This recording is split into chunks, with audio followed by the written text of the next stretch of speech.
안녕하세요. 파타곰입니다. 최고의 투자 서적은 선생님께서 생전 마지막으로 집필하신 책입니다.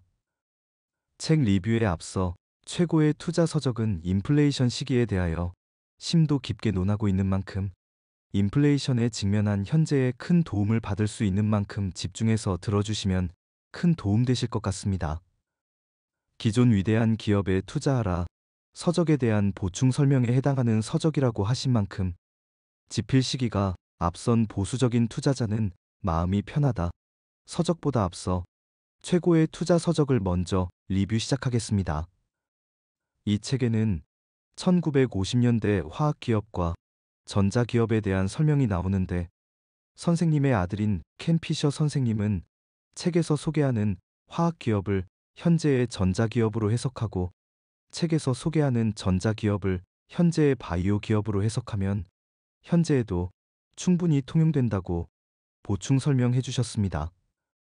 따라서 이해를 돕기 위하여 의도적으로 화학기업을 전자기업으로 바꿔 언급하고 전자기업을 바이오 기업으로 바꿔 언급하도록 하겠습니다. 위대한 기업에 투자하라 서적은 주식에 투자해 높은 수익을 내고 그것을 계속 이어가는 방법에 대해서뿐 아니라 최저의 위험으로 최고의 수익을 내줄 것이라고 믿는 철학들을 요약하고 있다. 위대한 기업에 투자하라 서적에서 드물지만 뛰어난 경영진을 가진 기업을 판별하는 방법과 우수한 기업의 주식을 언제 사는 것이 좋은지 그리고 그렇게 매수한 종목을 아주 드물지만 팔아야 하는 때는 언제인지를 논하였다. 투자자는 인플레이션으로 지금 가진 현금의 가치가 낮아질지 모른다는 걱정에 휩쓸린 나머지 전체적으로 주가가 높은 호황기에 어느 순간에 수중에 모든 현금을 싸들고 시장에 성급하게 뛰어들어선 안 된다. 장기적 관점에서 투자를 할 때는 인플레이션을 중요 요소로 고려해야 한다는 뜻이다. 바꿔 말하면 10년마다 스스로의 힘으로 가치를 20 내지 30%씩 올릴 만한 능력이 없는 종목은 투자처로서 고려할 이유가 없다는 뜻이기도 하다. 물론 현금이나 채권, 일부 주식 종목들은 본질적으로 인플레이션 방어 능력이 없긴 하지만 그런 이유만으로 이런 자산군을 내던지고 가능한 한 처음부터 인플레이션에서 투자자를 보호해줄 주식 투자만을 고집해야 한다는 뜻은 절대 아니다. 매년 현금의 실질가치 하락은 기껏해야 2 내지 3%이고 이는 현금의 세후이자 소득과 얼추 비슷한 수준이다. 따라서 이자라는 요소를 무시하면 4년 동안 현금의 실질 하락은 8 내지 12%를 넘지 않는다. 현명한 투자자는 적절한 관점에서 인플레이션 문제를 바라보고 미래에 필연적으로 발생할 화폐 가치의 추가 하락을 상쇄할 정도로 이익을 보장할 수 없는 투자는 하지 않는다는 것을 장기적인 투자 목표로 삼아야 한다. 그러나 단기 투자에선 적절한 투자 종목을 선택해 적절한 시기에 매수하는 것이 성급하게 인플레이션 방어 수단을 마련하는 것보다 훨씬 중요하다는 사실도 알고 있어야 한다. 하지만 물가가 갑자기 급격히 오르기 시작하고 통화 관리자들이 금리 인상을 부추기는 듯 보인다면 이야기도 다소 달라진다. 즉, 투자자는 훨씬 더 신중하고 조심스럽게 움직여야 한다는 뜻이다. 경기는 당연히 하강할 테고 설사 그렇지 않더라도 채권 수익률이라는 요소로 인해 채권 가격이 올라가고 주가는 낮아질 수 있다. 하지만 금융 긴축이 한동안 이어진다면 전체 그림이 완전히 달라진다. 날뛰는 물가를 잡기 위해 고금리라는 돈줄 옥죄기 정책을 행하는 중앙은행의 모습은 마치 위험한 바이러스에 감염된 사람이 바이러스를 아사시키겠다며 아무 영양분도 섭취하지 않겠다고 결심한 것이나 다를 바 없다. 그러나 바이러스보다 그가 먼저 굶어 죽을 것처럼 연방준비제도 역시 바이러스 굶기기 정책으로 자신의 고통이 견딜 수 없는 수준에 이르면 결국엔 처음의 결심을 포기하고 그 정책을 뒤집을 것이다. 투자자 개인으로서는 정책이 언제 정확히 변할지 파악할 수 있는 뾰족한 방법이 없다. 그러나 바이러스 굶기기 정책이 오래 이어지고 정부 적자가 눈덩이처럼 쌓일수록, 그리고 자본재와 건설 산업의 고통이 심해질수록 급격히 선회하는 정책이 나오고, 또 한 차례 인플레이션 광풍이 불어닥칠 가능성도 커진다. 때문에 적자 예산 기간이 길어질수록 투자자 개인은 자신이 투자하려는 주식이 장기 보유에 적합한 종목인지를 더더욱 신중하게 분석해야 한다. 인플레이션 기간에 자산 가치는 오를 수도 있고 오르지 않을 수도 있다. 그러나 자산 가치가 달라진다 해서 그에 비례해 주가도 오른다고는 장담할 수 없다. 자산 가치 그 자체에는 주가 상승을 견인할 아무런 힘도 없다. 주식 가치의 상승은 서로 밀접하게 연관된 두 요소가 야기한다. 하나는 해당 주식의 어닝 파워다. 그보다 더 중요한 두 번째 요소는 어닝 파워의 미래 향방에 대한 투자계의 컨센서스다. 두 요소가 밀접하게 연관되는 이유는 어떤 기업의 주당 순이익이 매년 높은 속도로 증가해온 경우 금융계는 그 기업의 높은 성장률이 미래에도 한동안 계속될 것이라 결론짓는 성향이 강하다는 데 있다. 그리고 이런 추론은 대체로 맞는 편이다. 주당 순이익 성장률은 경기 순환의 일시적 영향 때문에 더해지거나 덜해질 수 있고 가끔은 금융계의 계산이 엇나가는 경우도 있지만 말이다. 어쨌든 간에 주당 순이익이 꾸준히 상승하고 금융계가 그 주식에 더 높은 등급을 매기면서 주가 수익 비율까지 계속해서 상승하면 성장주가 흔히 그렇듯 이 종목의 가치는 크게 오른다. 순이익과 주가 수익 비율의 결합은 경기가 안정적일 때 투자자에게 가장 높은 차익을 안겨주고 통화 가치가 하락할 때는 최고의 인플레이션 방어 수단이 되어주기도 한다. 다시 말해 인플레이션 속도에 상관없이 주가가 크게 상승하는 주식이야말로 유일하게 투자자의 자산을 인플레이션으로부터 안전하게 보호해줄 수 있는 종목이다. 이는 주식과 인플레이션 방어 사이에 본질적으로 깊은 모종의 관계가 존재하기 때문이 아니다. 사실 이 둘 사이에는 어떠한 관계도 내재하지 않는다. 그럼에도 이런 주식이 인플레이션을 훌륭하게 방어하는 이유는 해당 기업의 사업 실적이 매우 뛰어나기 때문이다.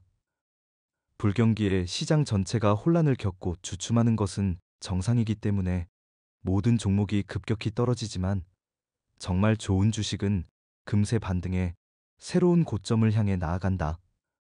적절한 주식을 발굴해 매수하는 건 대단히 중요한 일인데다 실질가치 하락은 매우 점진적으로 발생하니 필요시엔 알맞은 종목을 발견할 때까지 몇 년이든 기다려야 한다. 내재적 투자 가치가 훌륭한 종목의 가격은 기관 수요라는 튼튼하고 높은 기둥이 탄탄히 떠받쳐준다. 여기에는 특별한 위험 요소가 전혀 없다.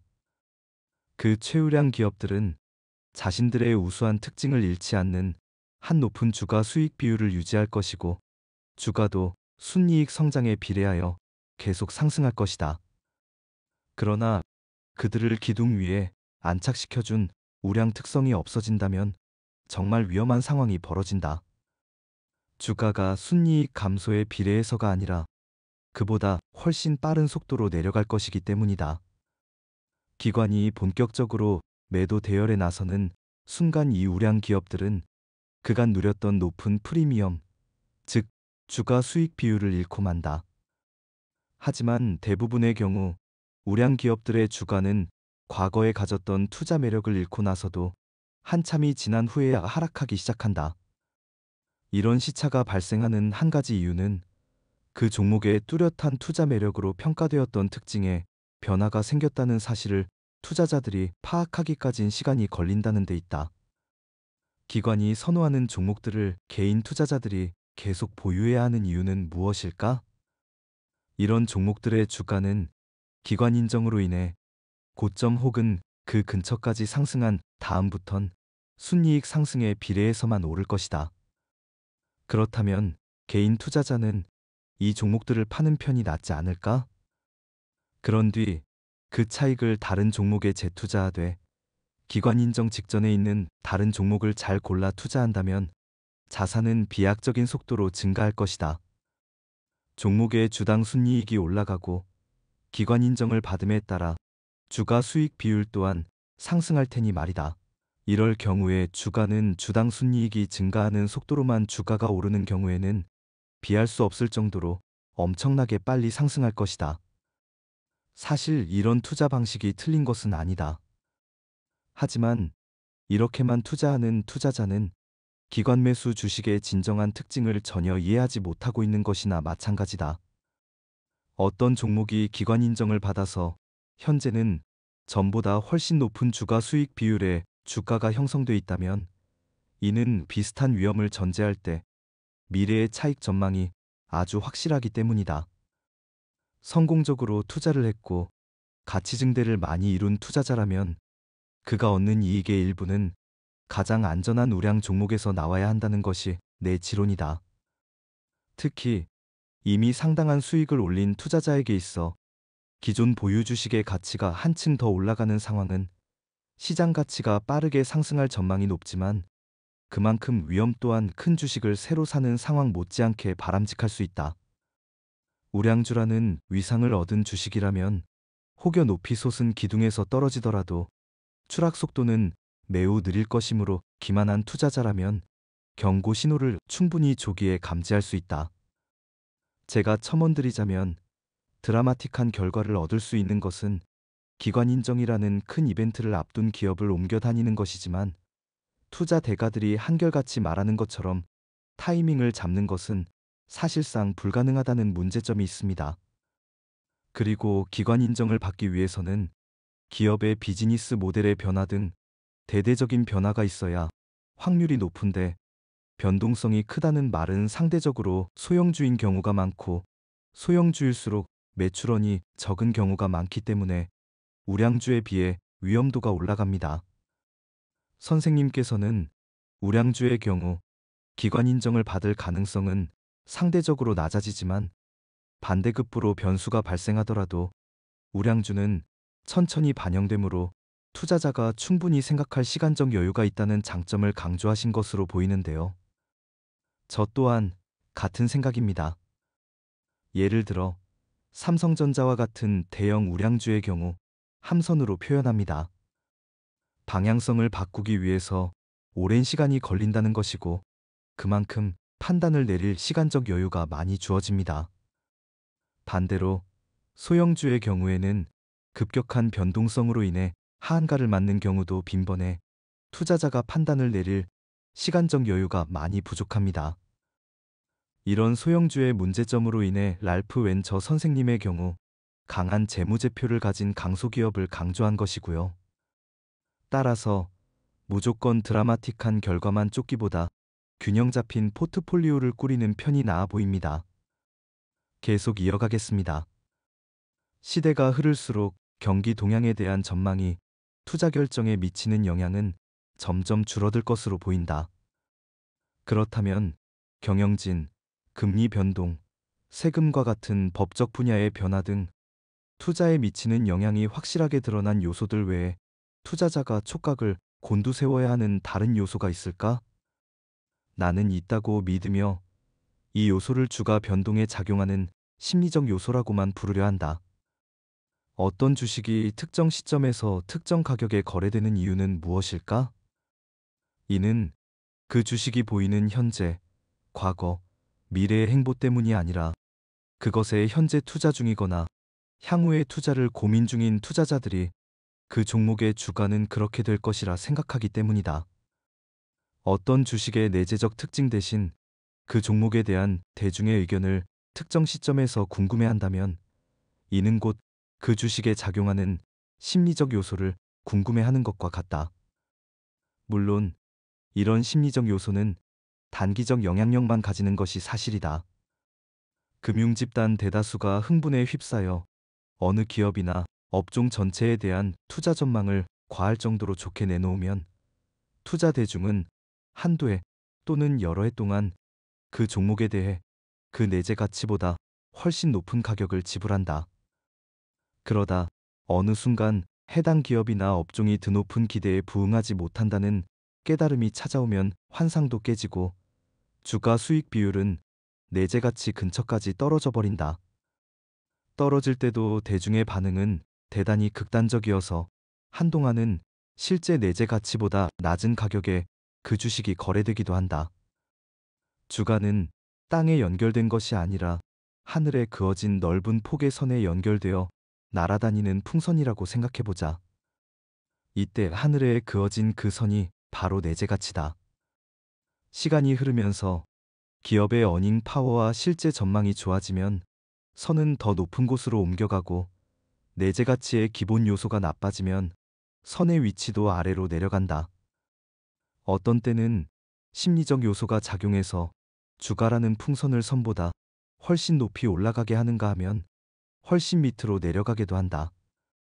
그러나 대중의 일시적 열광이나 근거 없는 비관 탓에 주가가 내재 가치보다 많이 내려가거나 올라간다 해도 선에 연결되어 날아다니는 풍선이 그렇듯 주가 역시 진정한 가치와 아주 멀리 동떨어져 움직이진 않는다. 다시 말해 주가는 언제라도 중력이 이끌리듯 선이 있는 자리로 돌아간다는 뜻이다. 제가 보충 설명드리자면 필립 피셔 선생님의 풍선 비유와 유사한 것으로 앙드레 코스톨라니 선생님의 목줄 달린 강아지 비유가 있는데요. 두 대가들이 주가와 내재 가치의 관계를 같은 결로 설명하는 것을 보면 진리에 가깝지 않을까요? 그리고 제 사견으로는 투자자는 기업의 주가는 예상할 수 없지만 재무제표와 기업 공부를 통해 기업의 내재 가치는 추정할 수 있다고 생각하는데요. 이와 관련하여 사경인 선생님이 어느 방송에서 말해주신 내용에 참 공감이 되었는데요. 지도를 보고 어딘가를 찾아갈 때 목적지를 찾아가기 위해서는 목적지의 대략의 방향만 알고 있더라도 현재 서 있는 출발지만큼은 정확히 알고 있어야 기준을 세울 수 있다고 하셨는데요.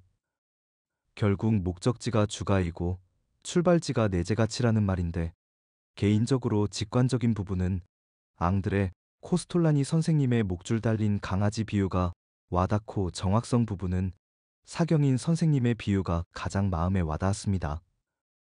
이 부분에서는 필립 피셔 선생님께 조금 죄송한 마음이 드네요. 계속 이어가겠습니다. 주식의 가치를 평가하는 일이 녹록하지 않은 이유는 내재 가치를 한치의 오차도 없이 정확히 측정하기가 불가능하기 때문이다. 동종 업계의 기업들 또는 업종은 달라도 성장률이 비슷한 기업들을 한데 묶어 펀더멘탈을 충분히 파악할 수 있다면 내재 가치를 대략적이나마 측정하는 것이 가능하다. 서로 묶은 기업들을 비교하고 각 기업의 경영진 능력, 성장률, 경기 침체에 대한 취약성 등 중요한 펀더멘털 요소들을 평가하고 나면 이 기업의 내재 가치는 25 내지 $35다라는 식의 결론을 내릴 수 있게 된다. 이것보다 더 정밀한 측정은 힘들다고 본다.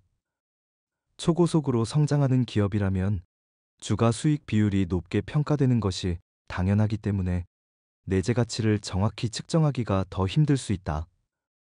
내재 가치 측정 시 중요한 것은 현재의 성장률이 아니라 이 비정상적인 성장률이 얼마나 먼 미래까지 계속될 것인가다. 먼 미래의 내재 가치를 예측하려 할수록 잘못 판단할 확률도 높아지고, 그래서 오차 한도는 넓게 허용하면 할수록 진정한 내재 가치의 측정도 더욱 어려워진다. 어떤 종목이든 내재 가치를 측정하려 할 때 소수점 이하까지 정밀하게 값을 구하려는 것처럼 어리석은 짓도 없다. 내재 가치와 관련된 요소는 대단히 많기 때문이다. 어떤 종목이 충분히 먼 미래까지 매력적이어서 하늘에 그려진 내재 가치 선도 더 올라갈 것 같고, 평가한 내재 가치의 25 내지 30%를 넘지 않는 선에서 매수가 가능하다면 그 종목은 높은 투자 수익을 안겨줄 만한 훌륭한 주식이라고 말할 수 있다.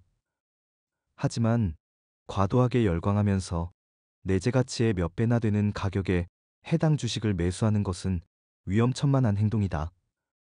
현명한 투자를 원한다면 투자 심리에 대한 분석이 대단히 중요한 역할을 한다는 사실을 이해해야 한다. 하지만 한편으로는 심리 분석에만 과도하게 매달려서도 안 된다. 최종적으로 투자를 결정할 때는 투자 대중의 현재 심리가 어떠한지에 대해선 상관하지 않고 오직 그 회사의 실적과 전망에 영향을 미치는 기본적 사실들만 근거로 삼아야 한다.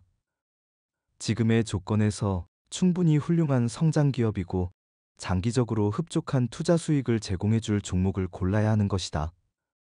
한때의 대중 심리에 좌우되지 않고 펀더멘탈에 근거해 투자를 하며 인내심까지 갖춘다면 높은 수익을 얻을 수 있다.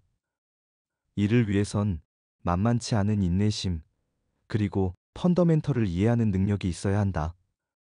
만약 투자 대중의 심리에 같이 휘말리는 바람에 괜찮은 종목이어도 적절하지 못한 타이밍에 매수해버린다면 그에 따르는 수익은 다소 실망스러울 것이다.